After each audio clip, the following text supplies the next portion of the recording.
So, a very warm welcome to everyone. Today on Thoughts on Education, we have with us Mrs. Soniya Donison, the Director of ISBC, the Indian School of Business and Computing, Bangalore.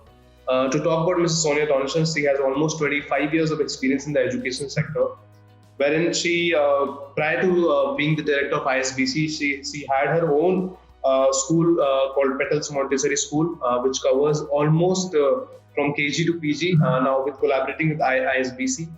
That will have everything under one roof. She also has a lot of associations with international institutes in UK, Canada, Singapore, and Dubai, and she also plans to bring in the international board in our Petals Montessori School very soon. So we are really delighted to have today ma'am on the panel. A very warm welcome to you, ma'am. Thanks, Tejas. Thanks for having me over. Sure, ma'am. So, ma'am, my first question to you would be that when you started off your career in the education sector, what was the vision that you saw for the education sector, or let's say for the Petal School? And, almost 25 years now, how far along you have come for that vision, and, where do you think you stand at this point in time? That's a very interesting question. I think it's a very common question for most of, I would say, have to be sexist over here, but most women getting into education is after we have children and we think that this is the most convenient line of employment to be in, subject to our children's timetable. So that is actually one of the main reasons I got into it. Prior to being in education, I was in airlines, so customer service and industrial work. So basically, I got into education, into early childhood and everything when my son was born. And then one thing led to another. It's, what do you call it? I could say the Pandora's box, being in the education industry, because there's no end to learning yourself and to grow. And it's just such an addictive industry to be in, where you have to keep yourself focused and keep yourself growing and keep yourself learning. And you're just upgrading every time. And the best part of the job is that you're always surrounded with youth and new brains and immense amounts of flow of great energy. So that keeps me going and keeps me learning and wanting to be in this profession for longer as I can. Sure, thank you so much for that answer. And, being the director of ISBC, I'm sure a lot of important decisions lie at your end. And definitely a lot of people look up to you for leadership. So how do you define your leadership style at ISBC? Basically, there is no such thing as a leadership. I mean, in ISBC, we basically work as team building. And I cannot be a leader if I don't have a great team. So the unity between the team is the most crucial point. I should not only say in ISBC, but in any working force. We look at small, huge companies that have small project managers and soft skill developers and stuff like that.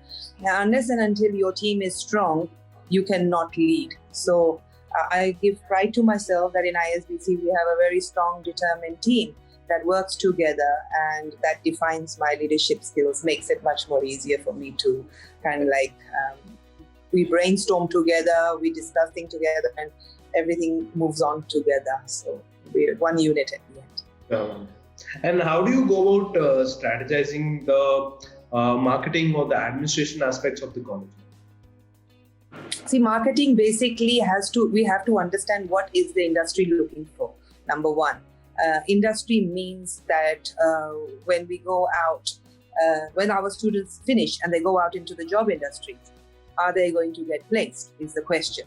So here we liaise a lot with the industry experts, corporate trainers, and ask them that, okay, fine, where do you see yourself going in the next 5 years? And what type of skilled candidates would you be wanting? Then we go back to the chalkboard and design and validate our courses. And subject to that is what we bring out in the market. Something that is going to develop further, something that's going to be required in the market for the next coming 5 years. There's no point giving them something that is in the market now, because things evolve so fast that whatever we have presently is going to be outdated in the next 5 years. Let it be from early childhood to postgraduate. Yes, absolutely. So you need to start teaching the learners some things that are advanced or ahead, at least 5 years plus. And that's when you know that they're going to be ready for the job market when they finish. Right. Other than that, obviously the social media, webinars, a lot of communication from our alumni, stories, blogging, all that comes into perspective, and we strategize and we look in terms of how we're going to be marketing for the coming intakes and stuff. And ma'am, when that brings me to a very important question that since yours is the international board that you are following here at ISBC. So how is this beneficial for the students first, and how is it very apt for the Indian industry or the Indian market? Okay. Basically, we're situated in Bangalore, as you know, and Bangalore is the hub of the Silicon City. When we say the MNC companies are here, who pays really well. Sorry about the Indian companies. I'm sure that they pay as well, but the MNC companies do pay far better. Okay, so the pay scale does make a big impact when students are looking for employment. Then the growth of employment, recognition of their qualification, it's what the industry is looking for, especially in Bangalore. Now I would say now in Delhi and Pune, and it's exploring, it's spreading all over India. So MNC companies are coming in.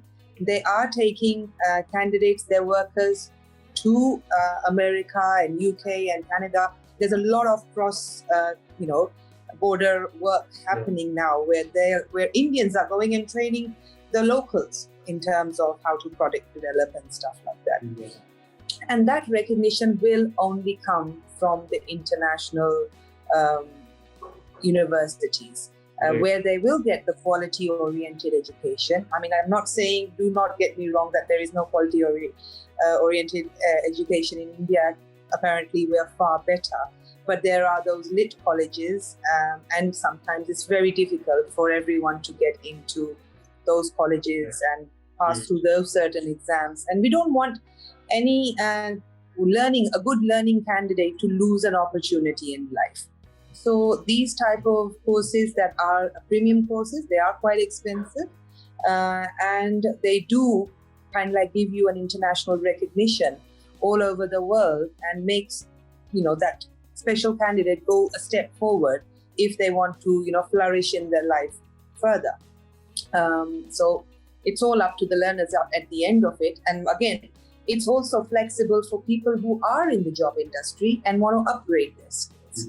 A lot of people don't want to leave their job and then go into 1 year of education. So we have that flexibility for working professionals that they can do that. So all those things give a lot of vast global exposure, basically. The recognition that comes out of those holding that piece of paper is recognized all over the world. Right.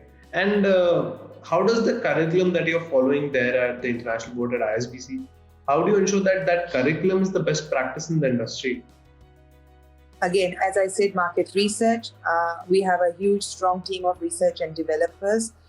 We have visiting faculty coming in from the industry, from the corporate world, and we have, entrepreneurs, people who are CEOs, managing companies, basic authors, people who are actually in the real world, coming and giving lectures and talking to the students, and they're a part of our community. So we think that our learning village it's a place where everybody can come in and share their thoughts.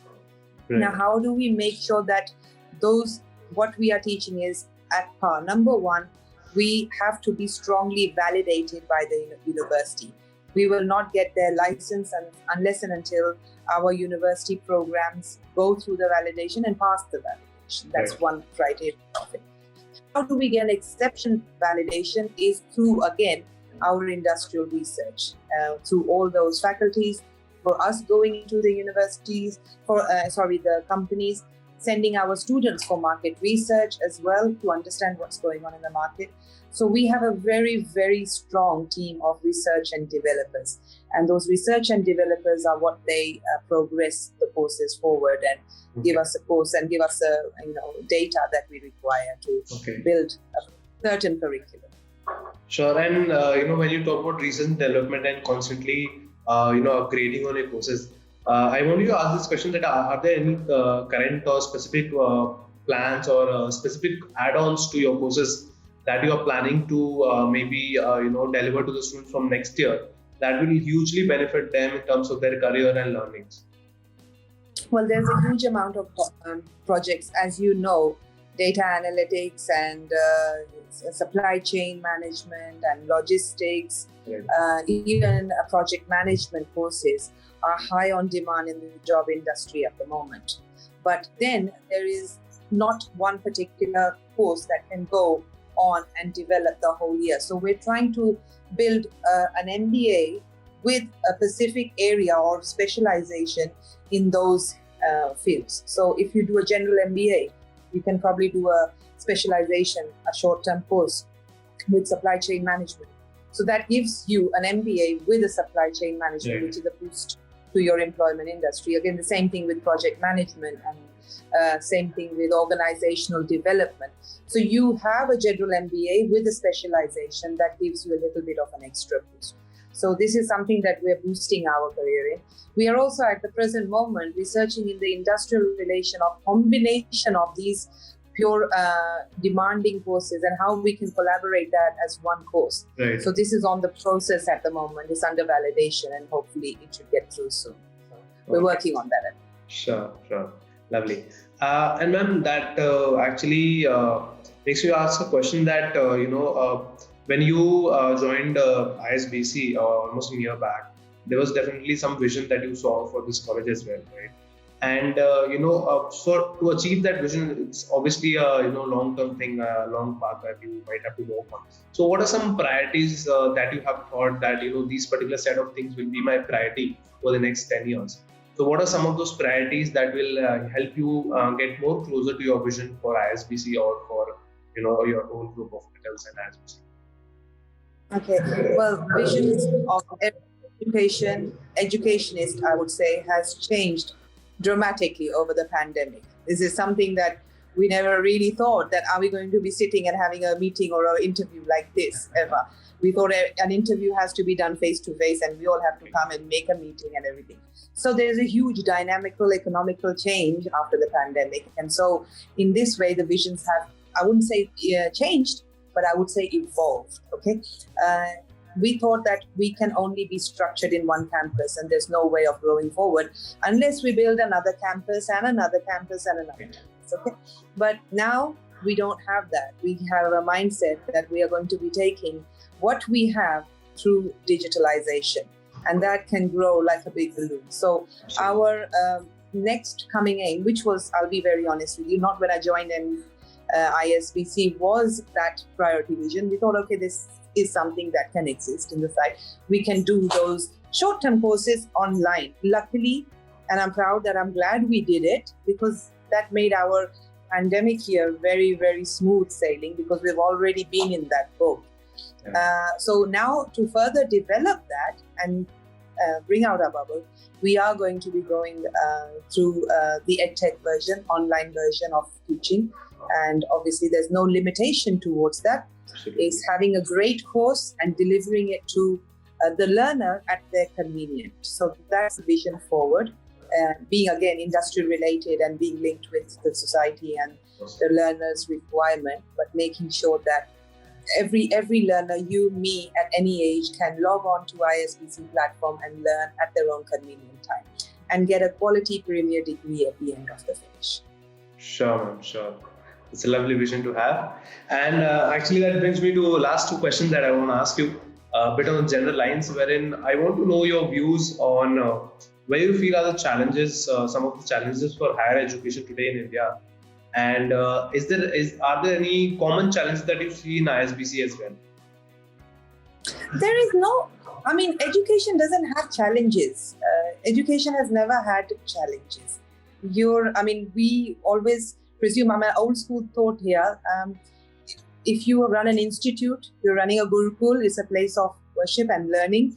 So it cannot have challenges. It's a place of learning for both, as well as the people managing the place and the people coming for learning. So challenges don't evolve because we are all learners and we have to learn through those challenges forward. as in such, what type of challenges? Yes, things grow, but we have to evolve and change. If you're going to be stuck with the same product forever, it's going to get outdated. And then, yes, you will face challenge. So, as I told you in the beginning, we don't let ourselves get outdated. We move with the time. We're 5 years ahead. So, if we are 5 years ahead, we're with the industry. We're not trying to be braggy here, but the truth is that we need to, win the race for our learners, not for us. And if our learners are happy, they're in employment, they're referring students. Don't see where the challenges are coming into it. Sure, thank you so much. My last question to you, or rather, I would want your advice to the current youth and the aspiring students of India today.